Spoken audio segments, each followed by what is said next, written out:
How to Succeed, or Stepping Stones to Fame and Fortune by Orison Swett Marden. Chapter 10, To Be Great, Concentrate.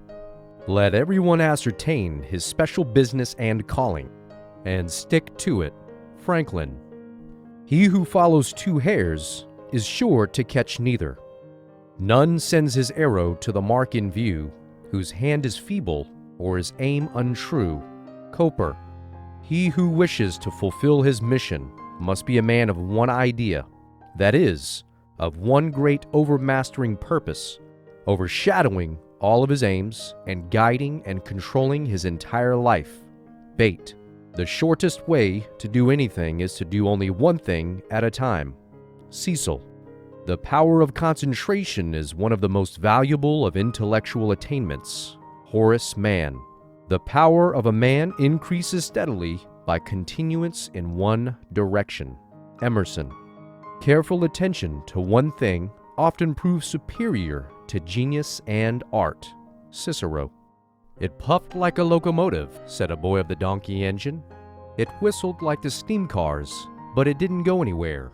The world is full of donkey engines, of people who can whistle and puff and pull, but they don't go anywhere. They have no definite aim, no controlling purpose. The great secret of Napoleon's power lay in his marvelous ability to concentrate his forces upon a single point. After finding the weak place in the enemy's ranks, he would mass his men and hurl them upon the enemy like an avalanche until he made a breach. What a lesson of the power of concentration there is in that man's life! He was such a master of himself that he could concentrate his powers upon the smallest detail as well as upon an empire. When Napoleon had anything to say, he always went straight to his mark. He had a purpose in everything he did. There was no dilly-dallying nor shilly-shallying. He knew what he wanted to say and said it. It was the same with all of his plans. What he wanted to do, he did. He always hit the bullseye. His great success in war was due largely to his definiteness of aim. He knew what he wanted to do and did it.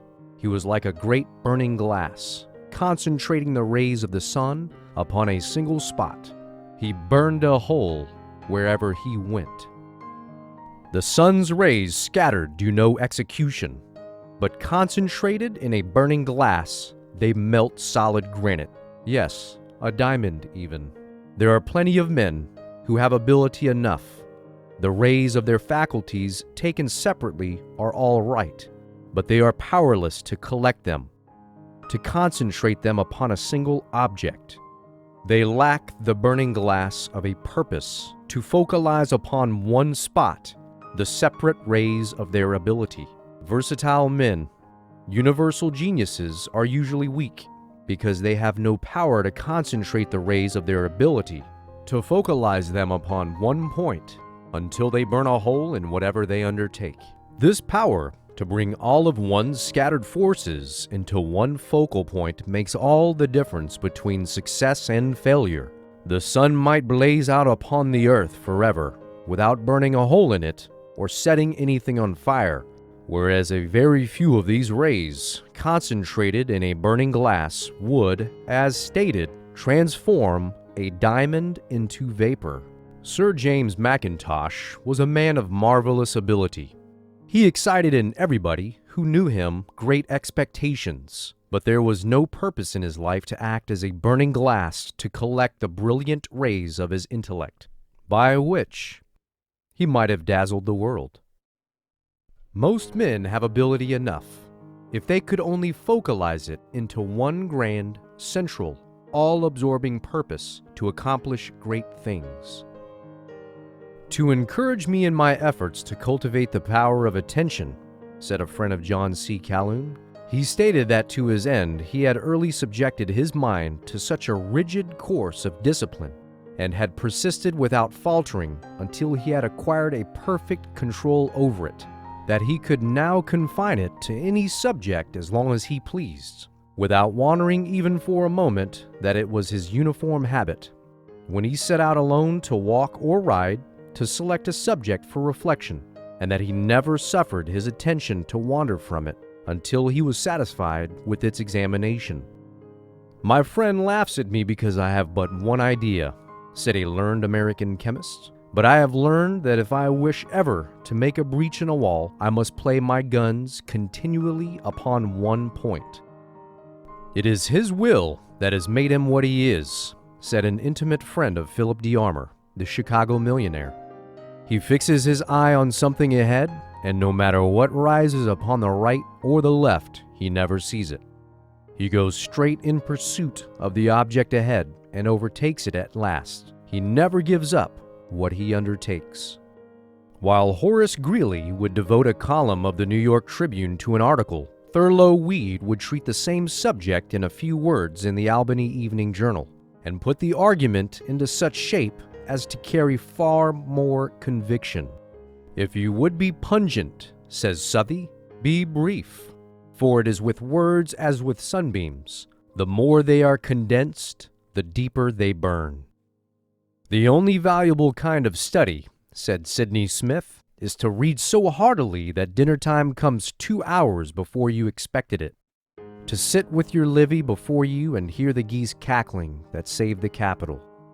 And to see with your own eyes the Carthaginian settlers gathering up the rings of the Roman knights after the Battle of Cannae and heaping them into bushels, and to be so intimately present at the actions you are reading of that when anybody knocks at the door, it will take you 2 or 3 seconds to determine whether you are in your own study or on the plains of Lombardy, looking at Hannibal's weather-beaten face and admiring the splendor of his single eye.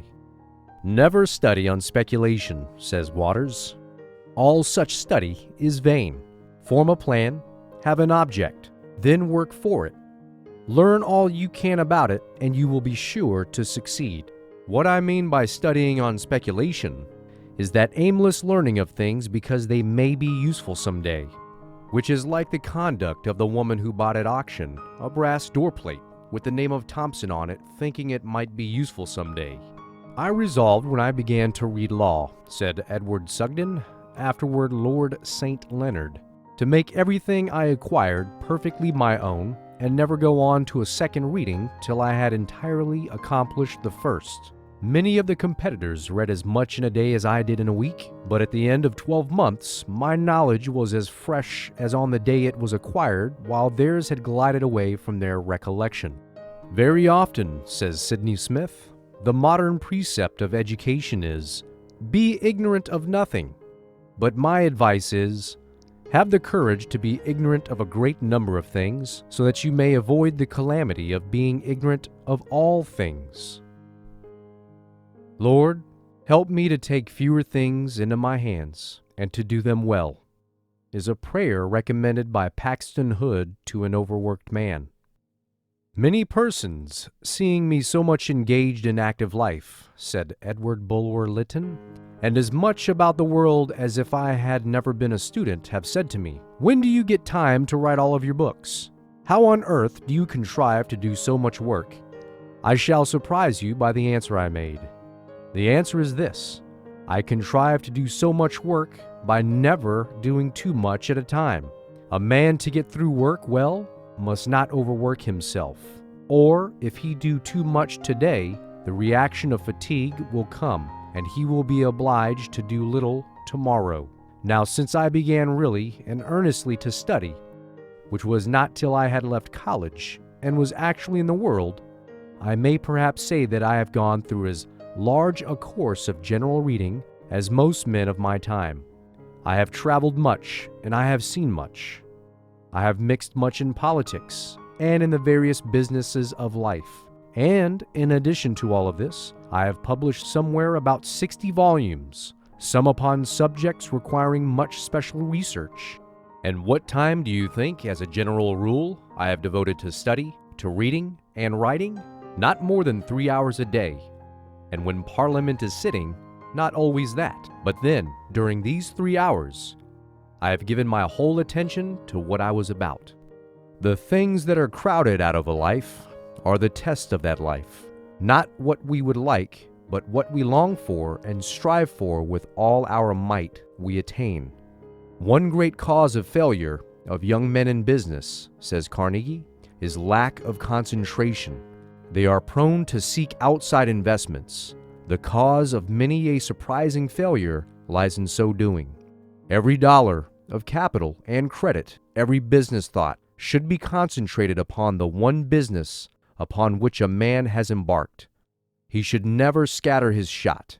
It is a poor business which would not yield better returns for increased capital than any outside investment. No man or set of men or corporation can manage a businessman's capital as well as he can manage it himself. The rule, "Do not put all your eggs in one basket," does not apply to a man's life work. Put all your eggs in one basket and then watch that basket is the true doctrine, the most valuable rule of all.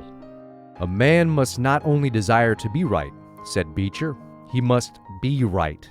You may say, "I wish to send this ball so as to kill the lion crouching yonder, ready to spring upon me."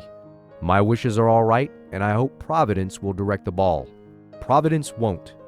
You must do it, and if you do not, you are a dead man. The ruling idea of Milton's life and the key to his mental history is his resolve to produce a great poem. Not that the aspiration in itself is singular, for it is probably shared in by every poet in his turn. As every clever schoolboy is destined by himself or his friends to become Lord Chancellor, and every private in the French army carries in his haversack the baton of a marshal, so it is a necessary ingredient of the dream of Parnassus that it should embody itself in a form of surpassing brilliance.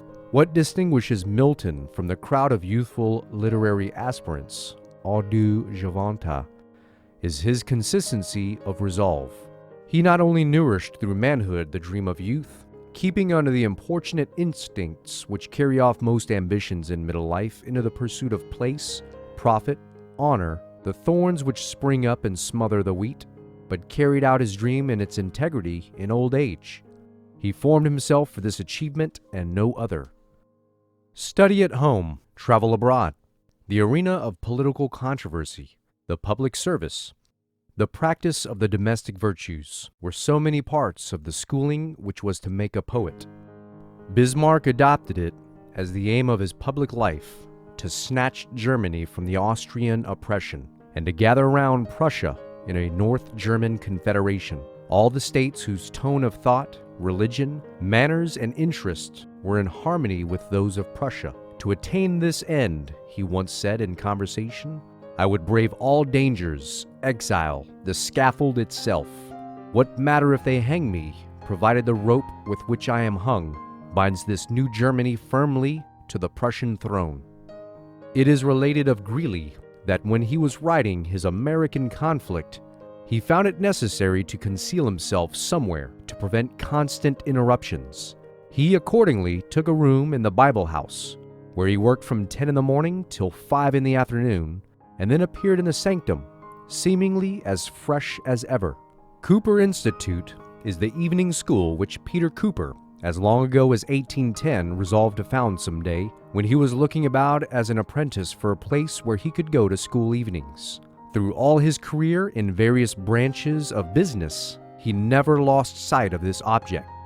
And as his wealth increased, he was pleased that it brought nearer the realization of his dream. "See a great lawyer like Rufus Choate," says Dr. Storrs, "in a case where his convictions are strong and his feelings are enlisted. He saw long ago, as he glanced over the box, that 5 of those in it were sympathetic with him. As he went on, he became equally certain of 7. The number now has risen to 10, but 2 are still left whom he feels that he has not persuaded or mastered. Upon them he now concentrates his power, summing up the facts, setting forth anew and more forcibly the principles, urging upon them his view of the case with a more and more intense action of his mind upon theirs, until one only is left, like the blow of a hammer, continually repeated until the iron bar crumbles beneath it. His whole force comes with ceaseless percussion on that one mind till it has yielded, and accepts the conviction on which the pleader's purpose is fixed. Men say afterward, he surpassed himself. It was only because the singleness of his aim gave unity, intensity, and overpowering energy to the mind. The foreman of the jury, however, said Whipple, was a hard-hearted, practical man, a model of business intellect and integrity, but with an incapacity of understanding any intellect or conscience radically differing from his own. Mr. Choate's argument, as far as the facts and the law were concerned, were through in an hour. Still, he went on speaking. Hour after hour passed, and yet he continued to speak with constantly increasing eloquence, repeating and recapitulating without any seeming reason, facts which he had already stated, and arguments which he had already urged. The truth was, as I gradually learned, that he was engaged in a hand-to-hand, or rather in a brain-to-brain, and a heart-to-heart contest with the foreman, whose resistance he was determined to break down, but who confronted him for 3 hours with defiance observable in every rigid line of his honest countenance. "You fool!" was the burden of the advocate's ingenious argument. "You rascal!" was the phrase legibly printed on the foreman's incredulous face. But at last the features of the foreman began to relax, and at the end the stern lines melted into acquiescence with the opinion of the advocate, who had been storming at the defenses of his mind, his heart, and his conscience for 5 hours, and had now entered as victor. The verdict was, "Not guilty." He who would do some great thing in this short life must apply himself to the work with such a concentration of his forces as to idle spectators who live only to amuse themselves looks like insanity. It is generally thought that when a man is said to be dissipated in his habits, he must be a drinking man, or a gambler, or licentious, or all three. But dissipation is of two kinds, coarse and refined. A man can dissipate or scatter all of his mental energies and physical power by indulging in too many respectable diversions, as easily as in habits of a viler nature. Property and its cares make some men dissipated. Too many friends make others. The exactions of society, the balls, parties, receptions, and various entertainments constantly being given and attended by the beau monde, constitutes a most wasting species of dissipation. Others, again, fritter away all their time and strength in political agitations or in controversies and gossip, others in idling with music or some other one of the fine arts, others in feasting or fasting as their dispositions and feelings incline. But the man of concentration of purpose is never a dissipated man in any sense, good or bad. He has no time to devote to useless trifling of any kind, but puts in as many strokes of faithful work as possible toward the attainment of some definite good. End of Chapter 10. Recording by Franklin Canfield.